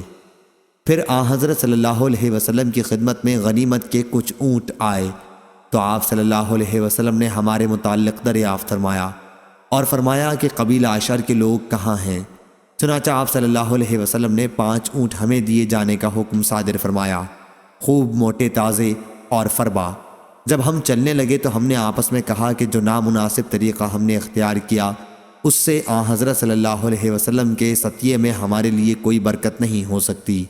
چنانچہ ہم پھر حضرت صلی اللہ علیہ وسلم کی خدمت میں حاضر ہوئے اور عرض کیا کہ ہم نے پہلے جب آپ سے درخواست کی تو آپ نے قسم کھا کر فرمایا تھا کہ میں تمہاری سواری کا انتظام نہیں کر سکوں گا۔ شاید آپ حضرت صلی اللہ علیہ وسلم کو وہ قسم یاد نہ رہی ہو، لیکن حضرت صلی اللہ علیہ وسلم نے فرمایا کہ میں نے تمہاری سواری کا انتظام واقعی نہیں کیا، وہ اللہ تعالیٰ ہے جس نے تمہیں یہ سواریاں دے دی ہیں۔ اللہ کی قسم تم اس پر یقین رکھو کہ انشاءاللہ جب بھی میں کوئی قسم کھاؤں پھر مجھ پر یہ بات ظاہر ہو جائے کہ بہتر اور مناسب طرز عمل اس کے سوا میں ہے تو میں وہی کروں گا جس میں اچھائی ہوگی اور قسم کا کفارہ دے دوں گا۔ صحیح بخاری حدیث نمبر 3133۔ امام مالک نے خبر دی، انہیں نافع نے اور انہیں ابن عمر رضی اللہ عنہ نے، کہ رسول اللہ صلی اللہ علیہ وسلم نے نجد کی طرف ایک لشکر روانہ کیا۔ عبداللہ بن عمر رضی اللہ عنہ بھی لشکر کے ساتھ تھے۔ غنیمت کے طور پر اونٹوں کی ایک بڑی تعداد اس لشکر کو ملی، اس لیے اس کے ہر سپاہی کو حصے میں بھی 12 11 اونٹ ملے تھے اور ایک اونٹ اور انعام میں ملا۔ صحیح بخاری حدیث نمبر 3134۔ لیث نے خبر دی، انہیں عقیل نے، انہیں ابن شہاب نے، انہیں سالم نے اور انہیں عبداللہ بن عمر رضی اللہ عنہ نے کہ نبی کریم صلی اللہ علیہ وسلم بعض مہموں کے موقع پر اس میں شریک ہونے والوں کو غنیمت کے عام حصوں کے علاوہ خمس وغیرہ میں سے اپنے طور پر بھی دیا کرتے تھے۔ صحیح بخاری حدیث نمبر 3135۔ یزید بن عبداللہ نے بیان کیا، ان سے ابو بردہ نے اور ان سے ابو موسیٰ اشعری رضی اللہ عنہ نے کہ نبی کریم صلی اللہ علیہ وسلم کی ہجرت کی خبر ہمیں ملی تو ہم یمن میں تھے، اس لیے ہم بھی آپ کی خدمت میں مہاجرین کی حیثیت سے حاضر ہونے کے لیے روانہ ہوئے۔ میں تھا، میرے 2 بھائی تھے، میری عمر ان دونوں سے کم تھی۔ دونوں بھائیوں میں ایک ابو بردہ تھے اور دوسرے ابو رحم، یا انہوں نے یہ کہا کہ اپنی قوم کے چند افراد کے ساتھ، یا یہ کہا 53 یا 52 آدمیوں کے ساتھ یہ لوگ روانہ ہوئے تھے۔ ہم کشتی میں سوار ہوئے تو ہماری کشتی نجاشی کے ملک حبشہ پہنچ گئی اور وہاں ہمیں جعفر بن ابی طالب رضی اللہ عنہ اپنے دوسرے ساتھیوں کے ساتھ ملے۔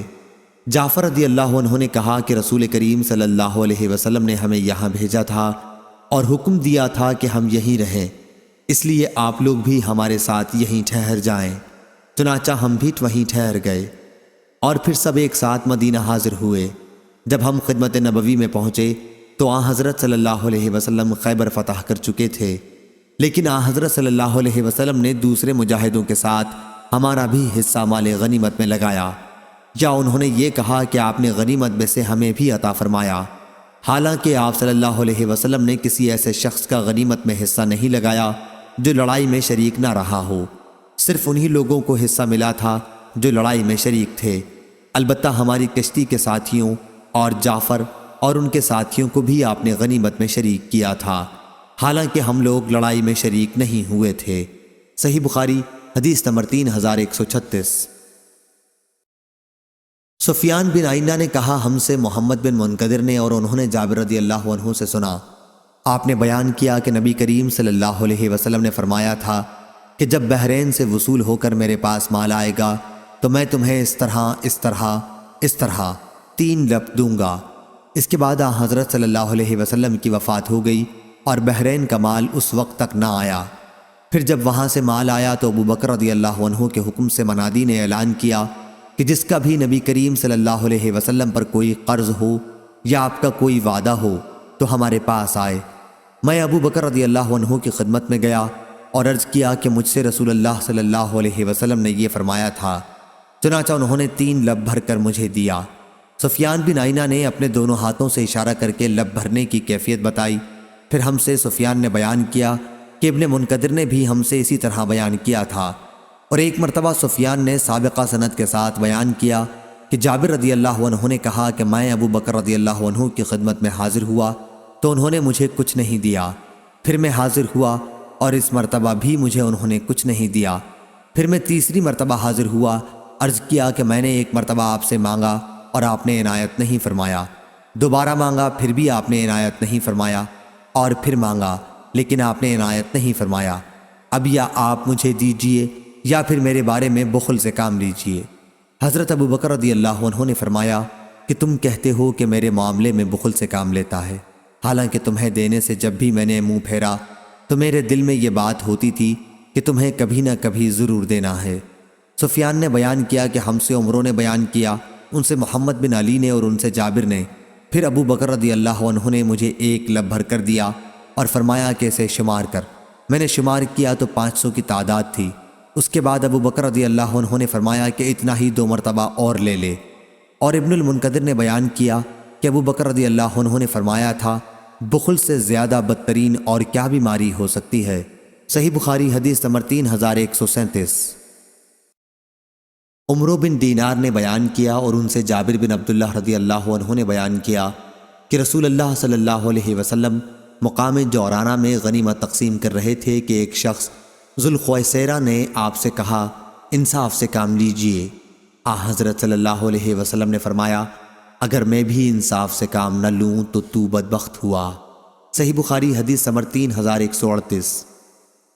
عبد الرزاق نے خبر دی، انہیں معمر نے، انہیں زہری نے، انہیں محمد بن جبیر نے اور انہیں ان کے والد نے کہ رسول کریم صلی اللہ علیہ وسلم نے بدر کے قیدیوں کے بارے میں فرمایا تھا کہ اگر مطعم بن عدی جو کفر کی حالت میں مر گئے تھے زندہ ہوتے اور ان نجس ناپاک لوگوں کی سفارش کرتے تو میں ان کی سفارش سے انہیں فدیہ لیے بغیر چھوڑ دیتا۔ صحیح بخاری حدیث نمبر 3139۔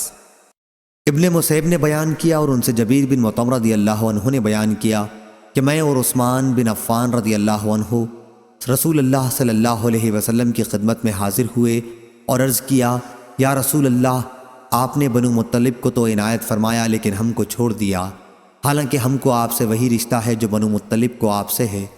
حضرت صلی اللہ علیہ وسلم نے فرمایا کہ بنو مطلب اور بنو ہاشم ایک ہی ہے۔ لیث نے بیان کیا کہ مجھ سے یونس نے بیان کیا اور اس روایت میں یہ زیادتی کی کہ جبیر رضی اللہ عنہ نے کہا نبی کریم صلی اللہ علیہ وسلم نے بنو عبد شمس اور بنو نوفل کو نہیں دیا تھا، اور ابن اسحاق صاحب مغازی نے کہا ہے کہ عبد شمس، ہاشم اور مطلب ایک ماں سے تھے اور ان کی ماں کا نام عاتقہ بنت مرح تھا، اور نوفل باپ کی طرف سے ان کے بھائی تھے، ان کی ماں دوسری تھیں۔ صحیح بخاری حدیث نمبر 3140۔ عبد الرحمن بن عوف رضی اللہ عنہ نے بیان کیا کہ بدر کی لڑائی میں میں صف کے ساتھ کھڑا ہوا تھا۔ میں نے جو دائیں بائیں جانب دیکھا تو میرے دونوں طرف قبیلہ انصار کے 2 نوعمر لڑکے تھے۔ میں نے آرزو کی کاش میں ان سے زبردست زیادہ عمر والوں کے بیچ میں ہوتا۔ ایک نے میری طرف اشارہ کیا اور پوچھا، چچا آپ ابو جہل کو بھی پہچانتے ہیں؟ میں نے کہا کہ ہاں، لیکن بیٹے تم لوگوں کو اس سے کیا کام ہے؟ لڑکے نے جواب دیا، مجھے معلوم ہوا ہے کہ وہ رسول اللہ صلی اللہ علیہ وسلم کو گالیاں دیتا ہے۔ اس ذات کی قسم جس کے ہاتھ میں میری جان ہے، اگر مجھے وہ مل گیا تو اس وقت تک میں اس سے جدا نہ ہوں گا جب تک ہم میں سے کوئی جس کی قسمت میں پہلے مرنا ہوگا مر نہ جائے۔ مجھے اس پر بڑی حیرت ہوئی۔ پھر دوسرے نے اشارہ کیا اور وہی باتیں اس نے بھی کہیں۔ ابھی چند منٹ ہی گزرے تھے کہ مجھے ابو جہل دکھائی دیا جو لوگوں میں کفار کے لشکر میں گھومتا پھر رہا تھا۔ میں نے ان لڑکوں سے کہا کہ جس کے متعلق تم لوگ مجھ سے پوچھ رہے تھے وہ سامنے پھرتا ہوا نظر آ رہا ہے۔ دونوں نے اپنی تلواریں سنبھالی اور اس پر جھپٹ پڑے اور حملہ کر کے اسے قتل کر ڈالا۔ اس کے بعد رسول کریم صلی اللہ علیہ وسلم کی خدمت میں حاضر ہو کر آپ کو خبر دی۔ حضرت صلی اللہ علیہ وسلم نے پوچھا کہ تم دونوں میں سے کس نے اسے مارا ہے؟ دونوں نوجوانوں نے کہا کہ میں نے قتل کیا ہے۔ اس لیے آپ نے ان سے پوچھا کہ کیا اپنی تلواریں تم نے صاف کر لی ہیں؟ انہوں نے عرض کیا کہ نہیں۔ پھر حضرت صلی اللہ علیہ وسلم نے دونوں تلواروں کو دیکھا اور فرمایا کہ تم دونوں ہی نے اسے مارا ہے اور اس کا سارا سامان معاذ بن عمرو بن جموح کو ملے گا۔ وہ دونوں نوجوان معاذ بن عفرہ اور معاذ بن عمرو بن جموح تھے۔ محمد نے کہا کہ یوسف نے صالح سے سنا اور ابراہیم نے اپنے باپ سے سنا۔ صحیح بخاری حدیث نمبر 3141۔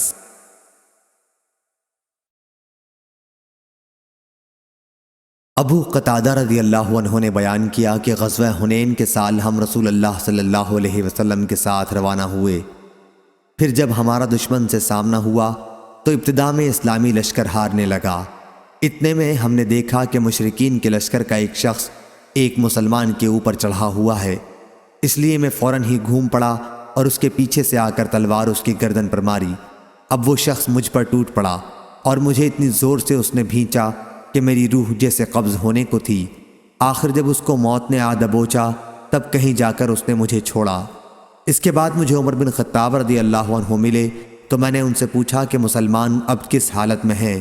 انہوں نے کہا کہ جو اللہ کا حکم تھا وہی ہوا، لیکن مسلمان ہارنے کے بعد پھر مقابلے پر سنبھل گئے تو نبی کریم صلی اللہ علیہ وسلم بیٹھ گئے اور فرمایا کہ جس نے بھی کسی کافر کو قتل کیا ہو اور اس پر وہ گواہ پیش کر دے تو مقتول کا سارا ساز و سامان اسے ہی ملے گا۔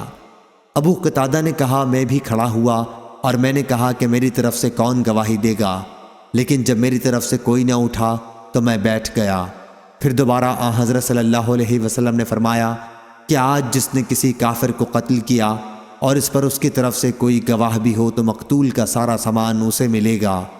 اس مرتبہ پھر میں نے کھڑے ہو کر کہا کہ میری طرف سے کون گواہی دے گا؟ اور پھر مجھے بیٹھنا پڑا۔ تیسری مرتبہ پھر حضرت صلی اللہ علیہ وسلم نے وہی ارشاد دہرایا، اور اس مرتبہ جب میں کھڑا ہوا تو حضرت صلی اللہ علیہ وسلم نے خود ہی دریافت فرمایا، کس چیز کے متعلق کہہ رہے ہو ابو قتادہ؟ میں نے حضرت صلی اللہ علیہ وسلم کے سامنے سارا واقعہ بیان کر دیا تو ایک صاحب اسود بن خزائی اسلمی نے بتایا کہ ابو قتادہ سچ کہتے ہیں یا رسول اللہ، اور اس مقتول کا سامان میرے پاس محفوظ ہے، اور میرے حق میں انہیں راضی کر دیجئے کہ وہ مقتول کا سامان مجھ سے نہ لیں۔ لیکن ابو بکر صدیق رضی اللہ عنہ نے کہا کہ نہیں، اللہ کی قسم، اللہ کے ایک شیر کے ساتھ جو اللہ اور رسول کے لیے لڑے، حضرت صلی اللہ علیہ وسلم ایسا نہیں کریں گے کہ ان کا سامان تمہیں دے دیں۔ حضرت صلی اللہ علیہ وسلم نے فرمایا کہ ابو بکر نے سچ کہا ہے۔ پھر آپ نے سامان ابو قتادہ کو عطا فرمایا۔ ابو قتادہ نے کہا کہ پھر اس کی زرہ بیچ کر میں نے بنی سلمہ میں ایک باغ خرید لیا، اور یہ پہلا مال تھا جو اسلام لانے کے بعد میں نے حاصل کیا تھا۔ صحیح بخاری حدیث نمبر 3142۔ حکیم بن حزام رضی اللہ عنہ نے بیان کیا، میں نے رسول اللہ صلی اللہ علیہ وسلم سے کچھ روپیہ مانگا تو آپ صلی اللہ علیہ وسلم نے مجھے عطا فرمایا۔ پھر دوبارہ میں نے مانگا اور اس مرتبہ بھی آپ نے عطا فرمایا۔ پھر ارشاد فرمایا، حکیم، یہ مال دیکھنے میں سرسبز، بہت میٹھا اور مزیدار ہے، لیکن جو شخص اسے دل کی بے تمئی کے ساتھ لے اس کے مال میں تو برکت ہوتی ہے، اور جو شخص اسے لالچ اور حرص کے ساتھ لے تو اس کے مال میں برکت نہیں ہوتی، بلکہ اس کی مثال اس شخص جیسی ہے جو کھائے جاتا ہے لیکن اس کا پیٹ نہیں بھرتا، اور اوپر کا ہاتھ دینے والا نیچے کے ہاتھ لینے والے سے بہتر ہوتا ہے۔ حکیم بن حزام رضی اللہ عنہ نے بیان کیا کہ میں نے عرض کیا، یا رسول اللہ صلی اللہ علیہ وسلم، آپ کے بعد اب میں کسی سے کچھ بھی نہیں مانگوں گا یہاں تک کہ اس دنیا میں سے چلا جاؤں۔ چنانچہ حضرت صلی اللہ علیہ وسلم کی وفات کے بعد حضرت ابو بکر رضی اللہ عنہ انہیں دینے کے لیے بلاتے، لیکن وہ اس میں سے ایک پیسہ بھی لینے سے انکار کر دیتے۔ پھر حضرت عمر رضی اللہ عنہ اپنے زمانہ خلافت میں انہیں دینے کے لیے بلاتے، اور ان سے بھی لینے سے انہوں نے انکار کر دیا تھا۔ حضرت عمر رضی اللہ عنہ نے اس پر کہا کہ مسلمانوں، میں انہیں ان کا حق دیتا ہوں جو اللہ تعالیٰ نے فے کے مال سے ان کا حصہ مقرر کیا ہے، لیکن یہ اسے بھی قبول نہیں کرتے۔ حکیم بن حزام رضی اللہ عنہ کی وفات ہو گئی، لیکن حضرت صلی اللہ علیہ وسلم کے بعد انہوں نے کسی سے کوئی چیز نہیں لی۔ صحیح بخاری حدیث نمبر 3143۔ حماد بن زید نے بیان کیا، ان سے ایوب نے، ان سے نافع نے کہ عمر بن خطاب رضی اللہ عنہ نے عرض کیا، یا رسول اللہ، زمانہ جاہلیت کفر میں نے ایک دن کے اعتکاف کی منت مانی تھی تو رسول کریم صلی اللہ علیہ وسلم نے اسے پورا کرنے کا حکم فرمایا۔ نافع نے بیان کیا کہ حنین کے قیدیوں میں سے عمر رضی اللہ عنہ کو 2 باندیاں ملی تھیں تو آپ نے انہیں مکے کے کسی گھر میں رکھا۔ انہوں نے بیان کیا کہ پھر حضرت صلی اللہ علیہ وسلم نے حنین کے قیدیوں پر احسان کیا اور سب کو مفت آزاد کر دیا تو گلیوں میں وہ دوڑنے لگے۔ عمر رضی اللہ عنہ نے کہا، عبداللہ دیکھو تو یہ کیا معاملہ ہے؟ انہوں نے بتایا کہ رسول کریم صلی اللہ علیہ وسلم نے ان پر احسان کیا ہے اور حنین کے تمام قیدی مفت آزاد کر دیے گئے ہیں۔ حضرت عمر رضی اللہ عنہ نے کہا کہ پھر جا ان دونوں لڑکیوں کو بھی آزاد کر دے۔ نافع نے کہا کہ رسول اللہ صلی اللہ علیہ وسلم نے مقام جارانہ سے عمرے کا احرام نہیں باندھا تھا۔ اگر حضرت صلی اللہ علیہ وسلم وہاں سے عمرے کا احرام باندھتے تو عبداللہ بن عمر رضی اللہ عنہ کو یہ ضرور معلوم ہوتا۔ اور جریر بن حازم نے جو ایوب سے روایت کی، انہوں نے نافع سے، انہوں نے ابن عمر سے، اس میں یوں ہے کہ وہ دونوں باندیاں جو عمر رضی اللہ عنہ کو ملی تھیں خمس میں تھیں۔ اعتکاف سے متعلق یہ روایت معمر نے ایوب سے نقل کی ہے، ان سے نافع نے، ان سے عبداللہ بن عمر رضی اللہ عنہ نے نظر کا قصہ جو روایت کیا ہے اس میں ایک دن کا لفظ نہیں ہے۔ صحیح بخاری حدیث نمبر 3144۔ عمر بن تغلب رضی اللہ عنہ نے بیان کیا، انہوں نے بیان کیا کہ رسول اللہ صلی اللہ علیہ وسلم نے کچھ لوگوں کو دیا اور کچھ لوگوں کو نہیں دیا۔ غالباً جن لوگوں کو آپ صلی اللہ علیہ وسلم نے نہیں دیا تھا ان کو ناگوار ہوا تو آن حضرت صلی اللہ علیہ وسلم نے فرمایا کہ میں کچھ ایسے لوگوں کو دیتا ہوں کہ مجھے جن کے بگڑ جانے، اسلام سے پھر جانے اور بے صبری کا ڈر ہے، اور کچھ لوگ ایسے ہیں جن پر میں بھروسہ کرتا ہوں تو اللہ تعالیٰ نے ان کے دلوں میں بھلائی اور بے نیازی رکھی ہے، ان کو میں نہیں دیتا۔ عمر بن تغلب رضی اللہ عنہ بھی انہی میں شامل ہیں۔ عمر بن ثعلب کہا کرتے تھے کہ رسول اللہ صلی اللہ علیہ وسلم نے میری نسبت یہ جو کلمہ فرمایا، اگر اس کے بدلے سرخ اونٹ ملتے تو بھی میں اتنا خوش نہ ہوتا۔ ابو عاصم نے جریر سے بیان کیا کہ میں نے حسن بصری سے سنا، عمر بن تغلب رضی اللہ عنہ نے بیان کیا کہ رسول اللہ صلی اللہ علیہ وسلم کے پاس مال یا قیدی آئے تھے اور انہی کو آپ نے تقسیم فرمایا تھا۔ صحیح بخاری حدیث نمبر 3145۔ شعبہ نے بیان کیا، ان سے قتادہ نے اور ان سے انس بن مالک رضی اللہ عنہ نے بیان کیا کہ نبی کریم صلی اللہ علیہ وسلم نے فرمایا، قریش کو میں ان کا دل ملانے کے لیے دیتا ہوں، کیونکہ ان کی جاہلیت کفر کا زمانہ ابھی تازہ گزرا ہے، ان کی دلجوئی کرنا ضروری ہے۔ صحیح بخاری حدیث نمبر 3146۔ ظاہری نے بیان کیا، کہا کہ مجھے انس بن مالک رضی اللہ عنہ نے خبر دی کہ جب اللہ تعالیٰ نے اپنے رسول صلی اللہ علیہ وسلم کو قبیلہ حوازن کے اموال میں سے غنیمت دی اور آپ صلی اللہ علیہ وسلم قریش کے بعض آدمیوں کو تالیف قلب کی غرض سے 100 اونٹ دینے لگے، تو بعض انصاری لوگوں نے کہا، اللہ تعالیٰ رسول اللہ صلی اللہ علیہ وسلم کی بخشش کرے، آپ قریش کو تو دے رہے ہیں اور ہمیں چھوڑ دیا، حالانکہ ان کا خون ابھی تک ہماری تلواروں سے ٹپک رہا ہے۔ قریش کے لوگوں کو حال ہی میں ہم نے مارا، ان کے شہر کو ہم نے فتح کیا۔ انس رضی اللہ عنہ نے بیان کیا کہ آن حضرت صلی اللہ علیہ وسلم کو جب یہ خبر پہنچی تو آپ صلی اللہ علیہ وسلم نے انصار کو بلایا اور انہیں چمڑے کے ایک ڈیرے میں جمع کیا، ان کے سوا کسی دوسرے صحابی کو آپ نے نہیں بلایا۔ جب سب انصاری لوگ جمع ہو گئے تو آن حضرت صلی اللہ علیہ وسلم بھی تشریف لائے اور دریافت فرمایا کہ آپ لوگوں کے بارے میں جو بات مجھے معلوم ہوئی وہ کہاں تک صحیح ہے؟ انصار کے سمجھدار لوگوں نے عرض کیا، یا رسول اللہ، ہم میں جو عقل والے ہیں وہ تو کوئی ایسی بات زبان پر نہیں لائے ہیں، ہاں چند نو عمر لڑکے ہیں، انہوں نے ہی یہ کہا ہے کہ اللہ رسول اللہ صلی اللہ علیہ وسلم کی بخشش کرے، آپ صلی اللہ علیہ وسلم قریش کو تو دے رہے ہیں اور ہم کو نہیں دیتے، حالانکہ ہماری تلواروں سے ابھی تک ان کے خون ٹپک رہے ہیں۔ اس پر آن حضرت صلی اللہ علیہ وسلم نے فرمایا کہ میں بعض ایسے لوگوں کو دیتا ہوں جن کا کفر کا زمانہ ابھی گزرا ہے، اور ان کو دے کر ان کا دل ملاتا ہوں۔ کیا تم اس پر خوش نہیں ہو کہ جب دوسرے لوگ مال و دولت لے کر واپس جا رہے ہوں گے تو تم لوگ اپنے گھروں کو رسول اللہ صلی اللہ علیہ وسلم کو لے کر واپس جا رہے ہوگے؟ اللہ کی قسم، تمہارے ساتھ جو کچھ واپس جا رہا ہے وہ اس سے بہتر ہے جو دوسرے لوگ اپنے ساتھ واپس لے جائیں گے۔ سب انصاریوں نے کہا، بے شک یا رسول اللہ صلی اللہ علیہ وسلم، ہم اس پر راضی اور خوش ہیں۔ پھر آن حضرت صلی اللہ علیہ وسلم نے ان سے فرمایا، میرے بعد تم یہ دیکھو گے کہ تم پر دوسرے لوگوں کو مقدم کیا جائے گا، اس وقت تم صبر کرنا، دنگا فساد نہ کرنا، یہاں تک کہ اللہ تعالیٰ سے جا ملو اور اس کے رسول سے حوض کوثر پر۔ انس رضی اللہ عنہ نے بیان کیا، پھر ہم سے صبر نہ ہو سکا۔ صحیح بخاری حدیث نمبر 3147۔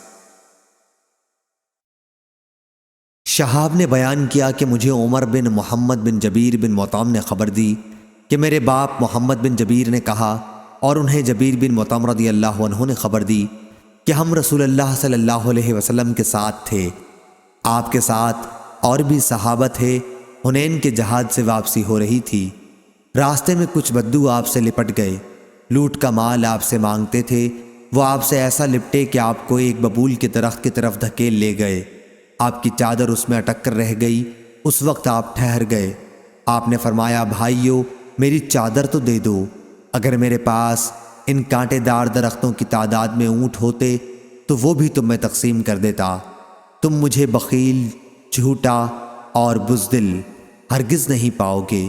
صحیح بخاری حدیث نمبر 3148۔ امام مالک نے بیان کیا، ان سے اسحاق بن عبداللہ نے اور ان سے انس بن مالک رضی اللہ عنہ نے بیان کیا کہ میں نبی کریم صلی اللہ علیہ وسلم کے ساتھ جا رہا تھا۔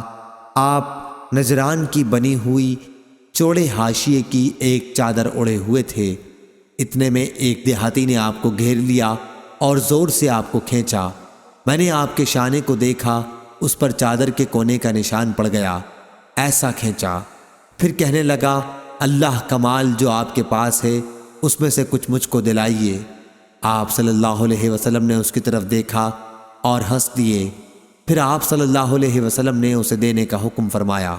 صحیح بخاری حدیث نمبر 3149۔ عبداللہ بن مسعود رضی اللہ عنہ نے بیان کیا کہ حنین کی لڑائی کے بعد نبی کریم صلی اللہ علیہ وسلم نے غنیمت کی تقسیم میں بعض لوگوں کو زیادہ دیا، جیسے اقرا بن حابس کو 100 اونٹ دیے، اتنے ہی اونٹ عینہ بن حسین کو دیے، اور کئی عرب کے اشراف لوگوں کو اسی طرح تقسیم میں زیادہ دیا۔ اس پر ایک شخص معتب بن قشیر منافق نے کہا کہ خدا کی قسم، اس تقسیم میں نہ تو عدل کو ملحوظ رکھا گیا ہے اور نہ اللہ کی خوشنودی کا خیال ہوا۔ میں نے کہا کہ واللہ اس کی خبر میں رسول اللہ صلی اللہ علیہ وسلم کو ضرور دوں گا۔ چنانچہ میں آپ کی خدمت میں حاضر ہوا اور آپ کو اس کی خبر دی۔ حضرت صلی اللہ علیہ وسلم نے سن کر فرمایا، اگر اللہ اور اس کا رسول صلی اللہ علیہ وسلم بھی عدل نہ کرے تو پھر کون عدل کرے گا؟ اللہ تعالیٰ موسیٰ علیہ السلام پر رحم فرمائے کہ ان کو لوگوں کے ہاتھ سے اس سے بھی زیادہ تکلیف پہنچی، لیکن انہوں نے صبر کیا۔ صحیح بخاری حدیث نمبر 3150۔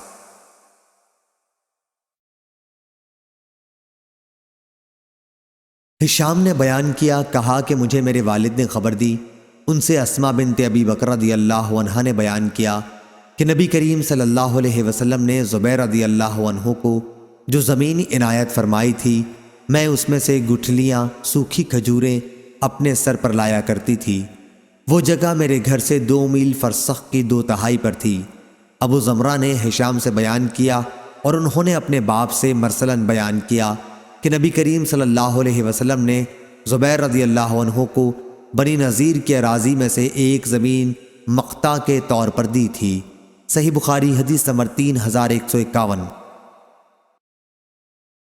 نافع نے خبر دی، انہیں عبداللہ بن عمر رضی اللہ عنہ نے، کہ عمر نے یہود و نصارہ کو سرزمین حجاز سے نکال کر دوسری جگہ بسا دیا تھا۔ رسول اللہ صلی اللہ علیہ وسلم نے جب خیبر فتح کیا تو آپ کا بھی ارادہ ہوا تھا کہ یہودیوں کو یہاں سے نکال دیا جائے۔ جب آپ نے فتح پائی تو اس وقت وہاں کی کچھ زمین یہودیوں کے قبضے میں ہی تھی اور اکثر زمین پیغمبر صلی اللہ علیہ وسلم اور مسلمانوں کے قبضے میں تھی۔ لیکن پھر یہودیوں نے حضرت صلی اللہ علیہ وسلم سے درخواست کی، آپ زمین انہی کے پاس رہنے دیں، وہ کھیتوں اور باغوں میں کام کیا کریں گے اور آدھی پیداوار لیں گے۔ حضرت صلی اللہ علیہ وسلم نے فرمایا، اچھا، جب تک ہم چاہیں گے اس وقت تک کے لیے تمہیں اس شرط پر یہاں رہنے دیں گے۔ چنانچہ یہ لوگ وہیں رہے اور پھر عمر رضی اللہ عنہ نے انہیں اپنے دور خلافت میں مسلمانوں کے خلاف ان کے فتنوں اور سازشوں کی وجہ سے یہود خیبر کو یا اریحہ کی طرف نکال دیا تھا۔ صحیح بخاری حدیث نمبر 3152۔ شعبہ نے بیان کیا، ان سے حمید بن حلال نے اور ان سے عبداللہ بن مغفل رضی اللہ عنہ نے بیان کیا کہ ہم خیبر کے محل کا محاصرہ کیے ہوئے تھے۔ کسی شخص نے ایک کپی پھینکی جس میں چربی بھری ہوئی تھی۔ میں اسے لینے کے لیے لپکا، لیکن مڑ کر جو دیکھا تو پاس ہی نبی کریم صلی اللہ علیہ وسلم موجود تھے۔ میں شرم سے پانی پانی ہو گیا۔ صحیح بخاری حدیث نمبر 3153۔ مسدد بن مسرحد نے بیان کیا، کہا ہم سے حماد بن زید نے، ان سے ایوب نے، ان سے نافع نے، ان سے ابن عمر رضی اللہ عنہ نے بیان کیا کہ نبی کریم صلی اللہ علیہ وسلم کے زمانے میں غزووں میں ہمیں شہد اور انگور ملتا تھا، ہم اسے اسی وقت کھا لیتے، تقسیم کے لیے اٹھا نہ رکھتے۔ صحیح بخاری حدیث نمبر 3154۔